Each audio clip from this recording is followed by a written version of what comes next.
અને એને આપણે વ્યવસ્થિત કહીએ છીએ. પછી બિપિનભાઈ બૂમો પાડે કે આ ના થયું આપણા ધારે, આપણે ચૂપ, વ્યવસ્થિત સ્વીકારો. તારો પ્રયત્ન તે પોઝિટિવ સરસ કર્યો, છતાં આવ્યું પરિણામ માટે સ્વીકારો. એટલે એ કરતાપણું કહેવાય ખરું, પણ ડિસ્ચાર્જ કરતાપણું. અને વિપિનભાઈનું તમારું નહીં. સમજાયું ને?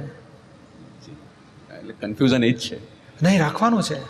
એટલે જ કહો ને ભાઈ 4 કલાક કામ કરજો બધા. ઘણી ભરેલો માલ ખાલી કરવા માટે કરવાનું છે. સેવા કરો, બીજું કરો, પણ આગ્રહ નહીં કરવાનો, કશાયો નહીં કરવાના. ભાવ એકલો જ કે ચાલો હવે અહીંથી પુના જવું છે, તો તમારે અહંકારની સહી વગર તો ડગલું નહીં મંડાય દેથી.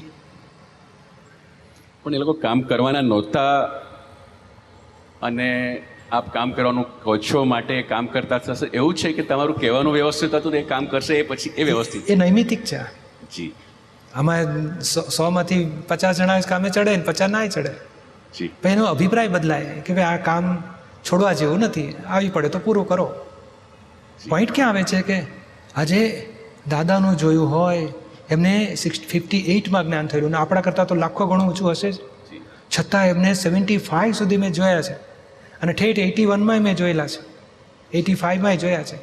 પણ 75 સુધી તો બિઝનેસમાં જતા હતા, ઠેઠ માંડવા બંદર ગયેલા, અમે બધા જોડે ગયેલા એમની સાથે. હવે 75 એટલે 58 એટલે 60 70 એટલે 12 ને 17 વર્ષ થઈ ગયા.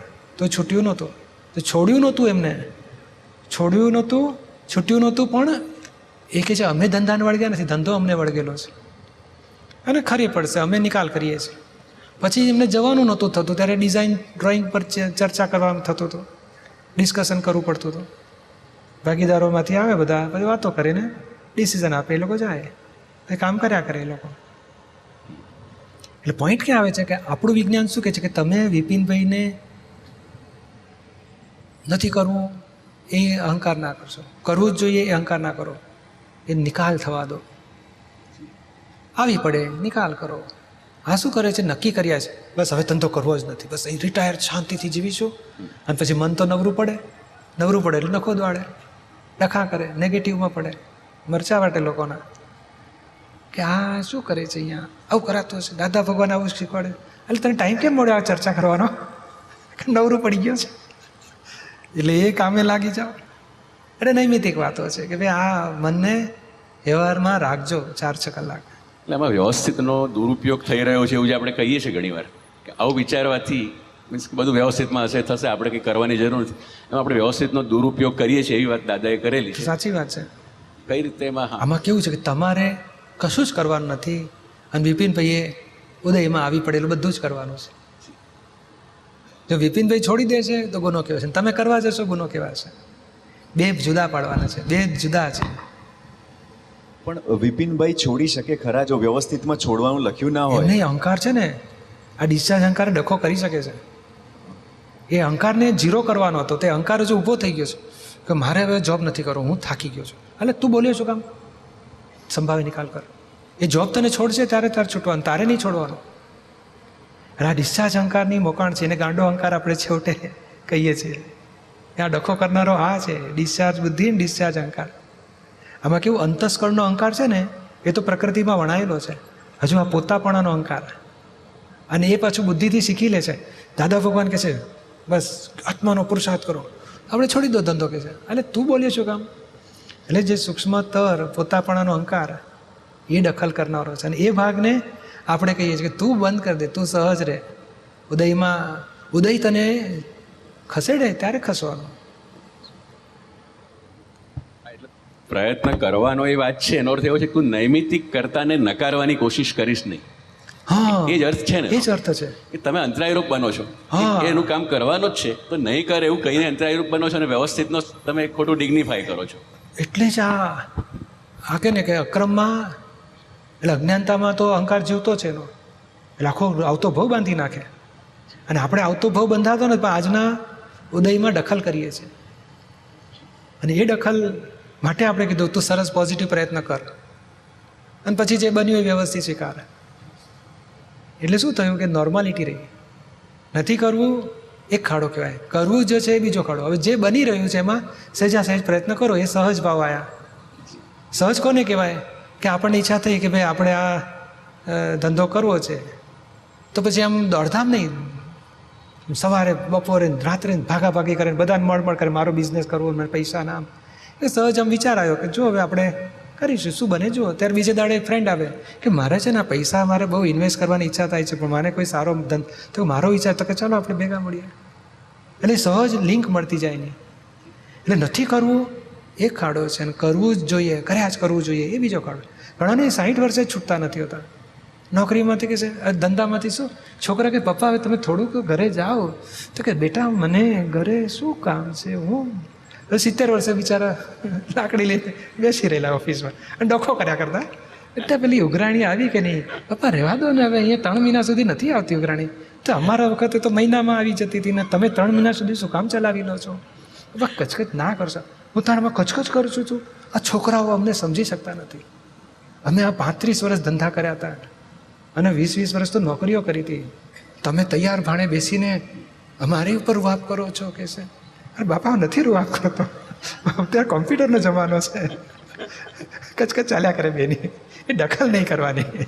જો ધીરુભાઈ ચાલી પાડે છે, છોકરા કહે છે ને ધીરુભાઈ તમે જાઓ અડાલત જાઓ, શાંતિથી રહો કે છે. પપ્પા અડાલત જતા રહો કે છે, હું તમને પૈસા મોકલી દઈશ, પણ તમે ઓફિસમાં ના આવશો બોલે તો બાપાને દુઃખ થાય કે મારી ઓફિસમાંથી મને કાઢે છે. તમને નથી કાઢતા, ડખાવાળાને ના પાડે છે. તમને તો આ દિલથી સ્વીકારે છે પપ્પા તરીકે, એટલે તો પપ્પા કહે છે તમને. એટલે આ એક્સ્ટ્રા આઇટમની પ્રોબ્લેમ છે, એક્સ્ટ્રા બુદ્ધિ. હમણાં ગઈકાલે છે એક ભાઈ હતો, એને પેલું ફ્રેક્ચર થઈ ગયું હતું, પેલું માટલી ફોડવા ગયા એમાં. એ ભાઈ એનો અનુભવ કહેતો હતો કે મને એમ થાય કે આ શું થશે, મને ગભરામણ થતી હતી. તો નિરૂમા સ્વપ્નમાં કે હું જ ઓપરેશન કરીશ, હા તું દુઃખી ના થઈશ. અને ખરેખર એ જ્યારે એને એનેસ્થેસિયા આપીને પેલું સર્જરી કરવાની, તો સળીઓ નાખવો પડશે, પ્લેટ નાખવી પડશે, તો કશું નહીં, નાનકડા 2 વાયર જ નાખવા પડ્યા અને કશું નાખવાનું. પેલા ભાઈ કે છે મને આખા ઓપરેશન થિયેટરમાં નિરૂમા જ મને સર્જરી કરી ગયા એવું દેખાયા કરતું હતું. મને જાણે બેભાન કશું લાગ્યું જ નથી. જાગ્યા પછી કે એ અનુભવ કહેતો કે નિરૂમા આવ્યા હતા ને બધું સર્જરી કરી ગયા. બોલો હવે હાજરા હજુર કેટલું બધું નિરૂમા રક્ષણ આપે છે.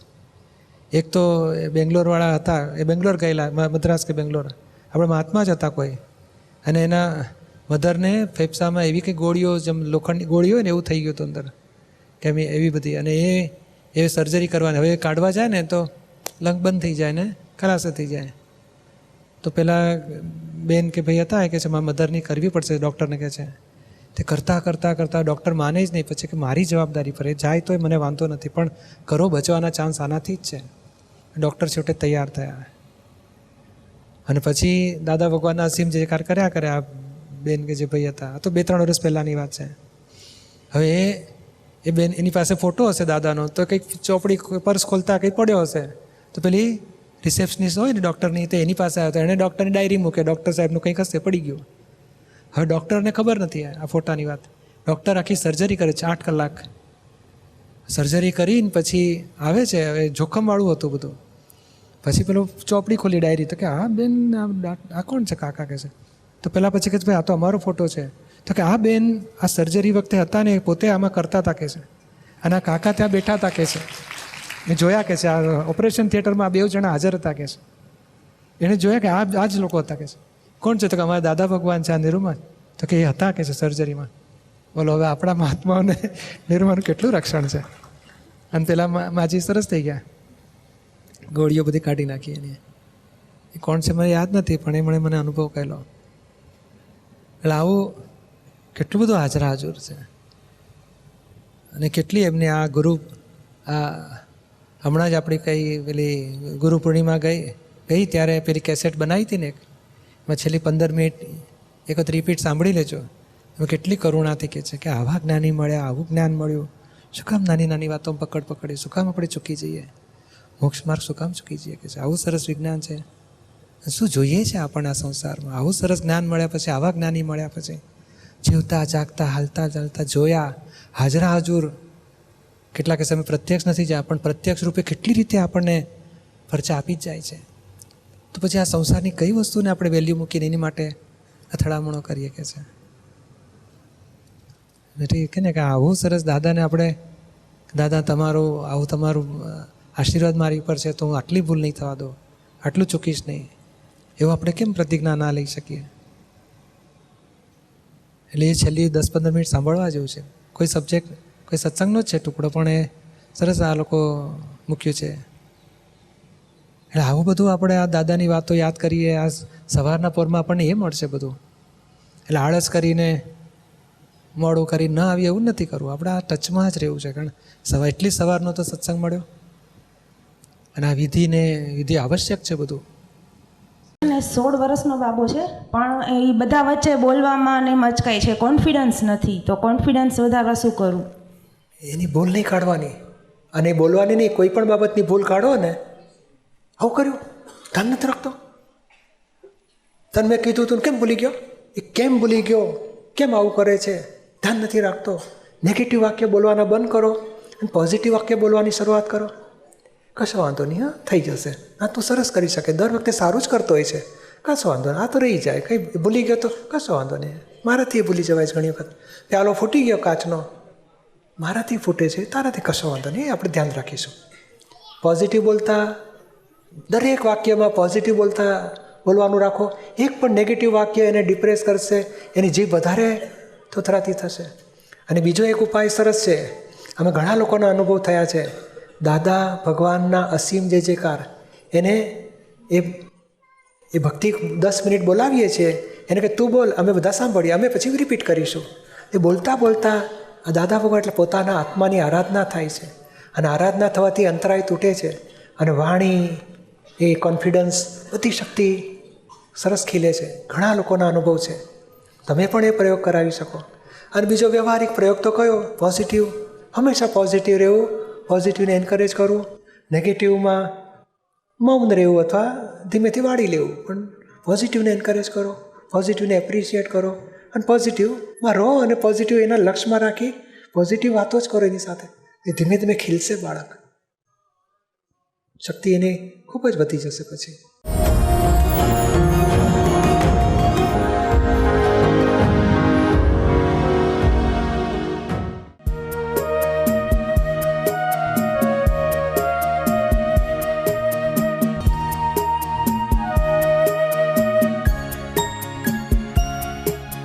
કચ્છ જિલ્લાનું લાડકું શહેર અંજાર, અને તે અંજારમાં આવેલ નિષ્પક્ષપાતી ત્રિમંદિર.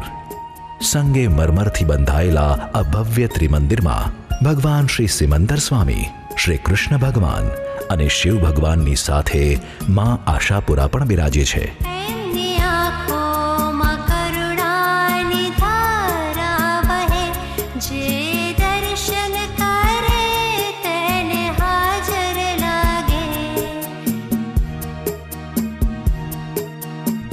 તમામ સુવિધાઓથી સભર આ ત્રિમંદિરના દર્શનનો લાવો ના ચૂકશો.